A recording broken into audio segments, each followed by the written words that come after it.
Hello everyone, good morning, जय श्री कृष्णा, राधे राधे, गणपति बप्पा मोरिया। आज है गणेश जी का सेकेंड डे। तो सबसे पहले आज रुद्र को स्कूल जाना था, मेरे बेटे को। तो सबसे पहले मैं नहा धोआ के भगवान जी के लिए आरती वगैरह हम लोग करने वाले थे। तो रुद्र भी नहाया, उसके बाद उसने आरती की। सब कुछ करने के बाद वो स्कूल गया। तो आज मैं बप्पा को भोग में कुछ भी नहीं लगा पाई, तो मैंने सिर्फ एप्पल ही कट करके रख दिए थे उनके भोग के लिए। तो मैंने पूजा से पहले ही आज झाड़ू पोछा वगैरह सब कर लिया था।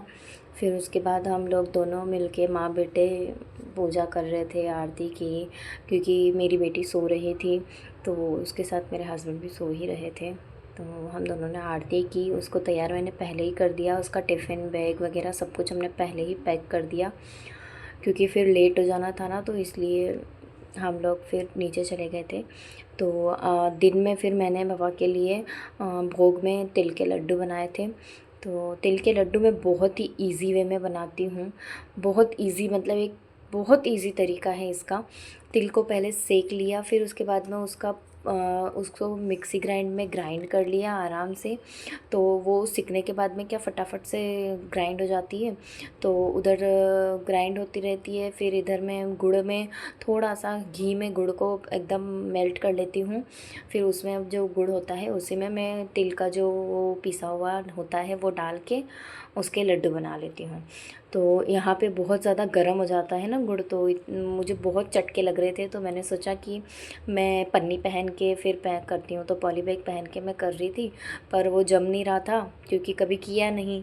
मैं हमेशा हाथ से ही बनाती हूँ। तो मैंने कहा ठीक है, कोई बात नहीं, हाथ से ही करते, जैसे तैसे। गर्म लगता है फिर भी बनाती हूँ, मैं हमेशा हाथ से ही हूँ। तो ऐसे करके थोड़ा बहुत गरम लगा, चटके भी लगे, पर फिर ठीक है, कोई बात नहीं, मैंने बना लिए। फिर उसके बाद ये बहुत ही इजी मेथड है तिल के लड्डू बनाने की। मुझे ये तरीका बहुत इजी लगता है। बहुत से लोग पहले तिल को पीस लेते हैं फिर सेकते हैं, तो वो उसमें अच्छा मतलब टेस्ट भी नहीं आता है, और इसमें बहुत अच्छा टेस्ट भी आ जाता है। आप ऊपर से एडिशनल अपना सब कुछ डाल सकते हैं, जैसे कि आप इलायची खाते हो तो आप इलायची भी डाल सकते हो। मुझे इलायची का टेस्ट अच्छा लगता है, लेकिन तिल के लड्डू में मैं इलायची नहीं डालती हूँ। पर्सनली मुझे नहीं पसंद है तिल के लड्डू में स्पेशली। तो इतने सारे के मैंने बहुत सारे लड्डू बना लिए थे। मेरे यहाँ घर वाले गणपति बप्पा को भोग लगाने के बाद में हम बिल्डिंग वाले भगवान को भी यही का भोग लगाने वाले थे। मतलब जो जो अपने अपनी पसंद से अपने हिसाब से लेकर आता है घर से बना के या कुछ भी, तो वो सब ला सकते हैं।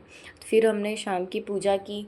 मेरी बेटी का अलग ही चलता रहता है, वो कभी बाहर जाती है, कभी इधर कभी उधर, वो घूमती रहती है। कभी वो जो ये लटकन लटक रही है फूलों की, इनसे खेलती है, उसका अलग चलता है। फिर हम लोगों ने पूजा की, आरती की। तो फिर उसके बाद हम लोग बिल्डिंग के पूजा भी करने चले गए। पहले रुद्र ने लाइट बंद की कि मम्मा इसी में करते हैं, फिर मैंने मना किया, नहीं पूरे में करते हैं। तो फिर उसने लाइट चालू करी। फिर हम लोगों ने पूजा की, आरती करके हम लोग आराम से फिर नीचे गए, बिल्डिंग में आरती की, और फिर हम लोग सो गए थे। तो मिलते हैं नेक्स्ट व्लॉग में। आपको ये व्लॉग कैसा लगा मुझे ज़रूर बताना। बहुत ही छोटे छोटे व्लॉग्स हैं, लेकिन बहुत प्यारे प्यारे हैं पप्पा के लिए।